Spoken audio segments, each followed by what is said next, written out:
Hello everyone, I am रचना दीक्षित और आज के इस वीडियो में हम पढ़ने वाले हैं क्लास 10th से हिंदी पद्य का चैप्टर 6 जिसका नाम है हिमालय से और वर्षा सुंदरी के प्रति जो कि महादेवी वर्मा के द्वारा रचित है। तो आइए इस चैप्टर को शुरू करते हैं। हिमालय से में महादेवी वर्मा कहती हैं कि हिमालय चिरकाल से गौरव का प्रतीक तथा भारत का प्रहरी माना जाता रहा है। हिमालय स्वाभिमान से आकाश को छूने वाला है, जिसका मस्तक किसी भी शक्ति के सामने नहीं झुकता है, परंतु इसका जो हृदय है, मन है, वो अत्यंत कोमल है, क्योंकि वह जितना बाहर से कठोर दिखता है उतना ही अंदर से उसका जो मन है वो कोमल है और वह पिघलता रहता है। आगे वर्षा सुंदरी के प्रति लेखिका ने वर्षा को एक नायिका के रूप में चित्रित किया है और वर्षा के सुंदर मनोहर रूप का वर्णन किया है तथा जो बाद में पूरे संसार को अपने शिशु के समान मानती है, उसे अपनी विशाल गोद में रखकर उसका सुंदर मस्तक अपने बादल रूपी बालों से ढककर अपने हंसी युक्त शीतल से पवित्र करती है। तो यहाँ पर महादेवी वर्मा ने वर्षा को एक सुंदर नायिका के रूप में प्रस्तुत किया है और उसका वर्णन जो है बहुत ही सुंदर ढंग से किया है। तो आइए इस कविता का अध्ययन करते हैं। हिमालय से। हे चिर महान, हे स्वर्ण रश्मि छू श्वेत भाल, बरसा जाती रंगीन हास। सेली बनता है इंद्रधनुष, परिमल मलमल जाता बतास, पर रागहीन तू हिम निधान, पर रागहीन तू हिम निधान। इसमें जो है कवित्री ने महादेवी वर्मा ने हिमालय की चिर महानता का वर्णन किया है। तो हे चिर महान, हिमालय की महानता का वर्णन करते हुए कवित्री कहती है कि हे हिमालय, तुम चिरकाल से अपने गौरव और महानता को बनाए रखे हुए हो। यह स्वर्ण रश्मि छू श्वेत भाल, और कह रही हैं कि स्वर्ण रश्मि का मतलब क्या होता है? सुनहरी किरण, सुनहली किरण। तो कहती हैं कि तुम्हारे श्वेत बर्फ से ढके हुए शिखरों पर जब सूर्य की सुनहली किरणें पड़ती हैं, बरसा जाती रंगीन हास, तब ऐसा लगता है कि जैसे चारों ओर तुम्हारी रंगीन हंसी बिखर गई है। सेली बनता है इंद्रधनुष, सेली का मतलब होता है पगड़ी। सेली बनता है इंद्रधनुष, परिमल मलमल जाता बतास, और कह रही हैं कि परिमल का मतलब होता है सुगंध। कह रही हैं कि जब हिमालय ने अपने सिर पर इंद्रधनुष रंगों की पगड़ी बांध रखी है, फूलों के संपर्क में सुगंधित वायु उसके शरीर पर मानो चंदन का लेप कर जाती है, परंतु हिमालय इन सब चीज़ों से निर्लिप्त है। इन सभी वस्तुओं से उसे किसी भी प्रकार का अनुराग नहीं है, इसलिए पर रागहीन, इसलिए क्योंकि वो इन सारी चीज़ों से वो उसको कोई फ़र्क नहीं पड़ता है, इसलिए हिमालय तू महान है, या हिमालय जो है वह महान है। अगली लाइन है, नभ में गर्वित झुकता न शीश, पर अंक लिए है दीन छार, मन गल जाता नत विश्व देख, तन सह लेता है कुलिश भार, कितने मृदु कितने कठिन प्राण। आगे लेखिका क्या कह रही है कि कहती है कि हिमालय स्वाभिमान से आकाश को छूने वाला है। नभ मतलब आकाश और गर्वित मतलब स्वाभिमान से आकाश को छूने वाला है, और उसका जो शीश है वो कभी भी, मस्तक है वो कभी भी किसी के आगे नहीं झुकता है, पर अंक लिए है दीन छार। फिर भी तुम्हारा हृदय करुणा से भरा हुआ है, करुणा तुम्हारे हृदय में है कि तुम अपने गोद में तुच्छ धूल को भी धारण किए रहती हो।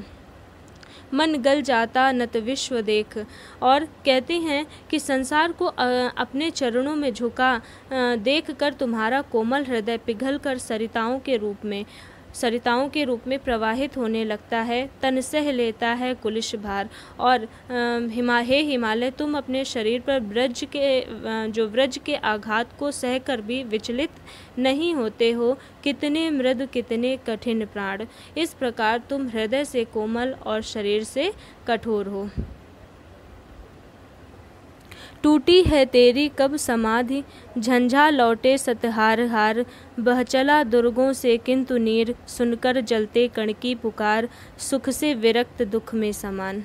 आगे क्या कह रही हैं कि कहती हैं कि हे हिमालय, सैकड़ों आंधी तूफान तुझसे टकराते हैं और तुम्हारे दृढ़ता के सम्मुख हार मानकर वापस चले जाते हैं, किंतु तुम अविचल भाव से समाधि में लीन रहते हो। इतनी बड़ी सहन शक्ति और दृढ़ता होने पर भी तुच्छ धूल के जलते कण की करुण पुकार सुनकर तुम्हारी आँखों से नीर मतलब पानी या आँखों से आंसू बहने लगते हैं।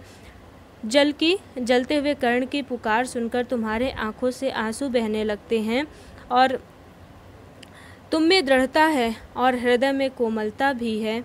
तुम में दृढ़ता है और हृदय में कोमलता भी है। तुम्हारे सुख भोग में आसक्ति नहीं है। तुम सुख और दुख में एक समान रहते हो। यह समत्व की भावना तुम्हारी उच्चता का प्रतीक होती है। आगे है, मेरे जीवन का आज मूक तेरी छाया से हो मिलाप। तन तेरी साधकता छूले, मन ले करुणा की थाह नाप। उर्मे पावस द्रग में विहान। आगे लाइनों में क्या कह रही हैं कि मेरे जीवन का आज मुख। महादेवी जी कहती हैं कि अपने जीवन को हिमालय की छाया में मिला देना चाहती हैं। तात्पर्य यह है कि वे हिमालय के सद्गुणों को अपने आचरण में उतारना चाहती है। इसलिए वे हिमालय से कहती हैं कि मेरी कामना है कि मेरा शरीर भी तुम्हारी तरह कठोर साधना शक्ति से परिपूर्ण हो और हृदय में तुम्हारे जैसी करुणा का सागर भर जाए। तन तेरी साधकता छूले, मन ले करुणा की थाह नाप। मतलब साधना शक्ति से जो तुम्हारी तरह मेरा मन शरीर भी साधना शक्ति से कठोर परिपूर्ण हो जाए और हृदय में तुम्हारे जैसी करुणा का सागर भर जाए। मेरे हृदय में तुम्हारे जैसी करुणा की बरसात के कारण सरसता बनी रहे, परंतु आँखों में ज्ञान की ज्योति जो है वो जगमगाती रहे। अगली काव्य पंक्तियाँ हैं वर्षा सुंदरी के प्रति। रूपसी तेरा घनकेश पास, श्यामल श्यामल कोमल कोमल। लहराता सुरभित केश पास, लहराता सुरभित केश पास।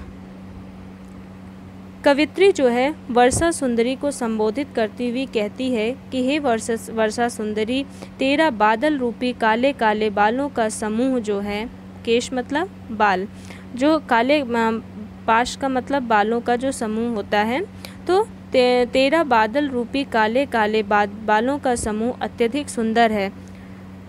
तुम्हारे कोमल काले और सुगंधित बाल हवा में लहरा रहे हैं, जो कि बहुत अच्छे लग रहे हैं। तात्पर्य ये है कि वायु में लहराते हुए बाल ही तुम्हारे सुंदर बाल माने जा रहे हैं।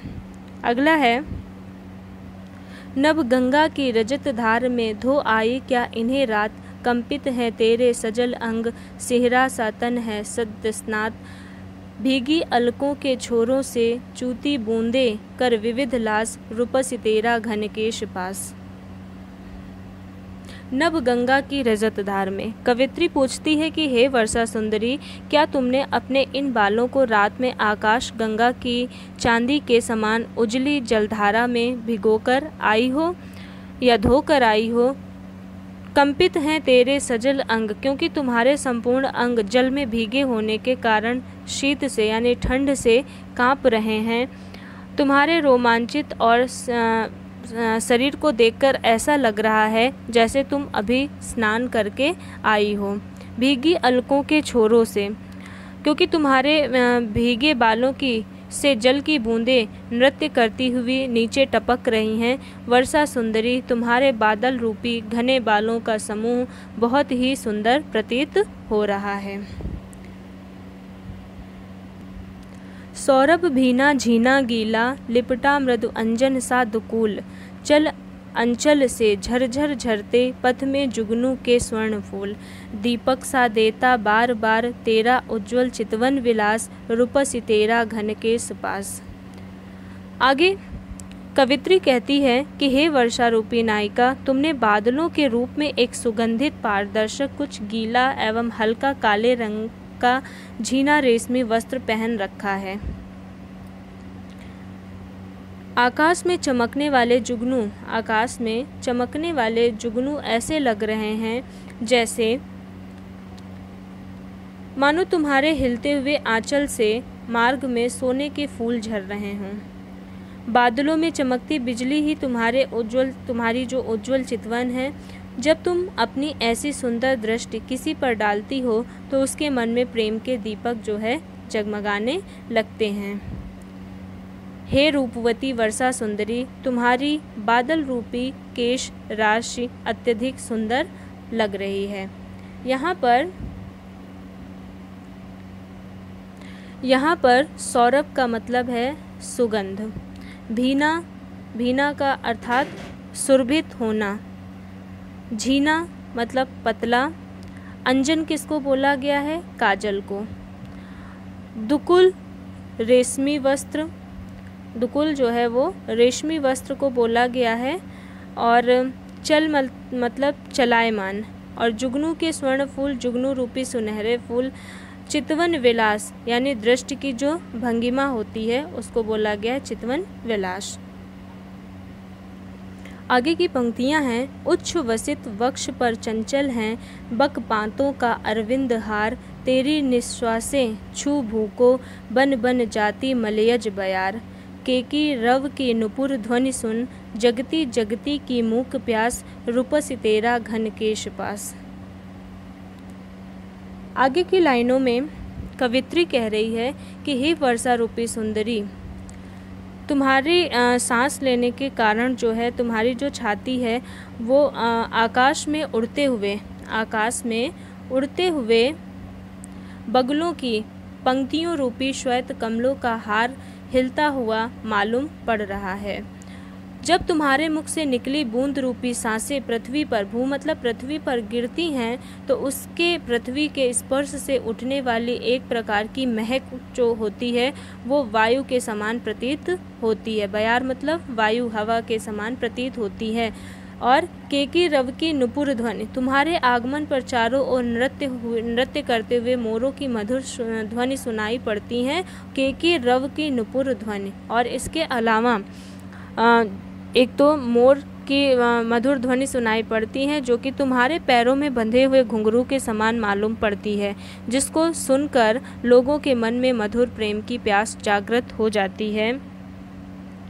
इसके अलावा और लेखिका क्या कह रही है कि उनके हृदय में मौन रूप में छिपा हुआ जो प्यार है मुखर रूप धारण कर लेता है, जो उनके जीने की इच्छा को बलवती मजबूत बनाता है। तो हे वर्षा रूपी सुंदरी, तुम्हारी बादल रूपी बालों की राशि अत्यधिक सुंदर है। यहाँ पर उच्छ्वसित का मतलब है ऊपर नीचे उठता हुआ, वक्ष मतलब छाती, चंचल अर्थात चलायमान, और बकपात मतलब जो बगलों की पंक्ति होती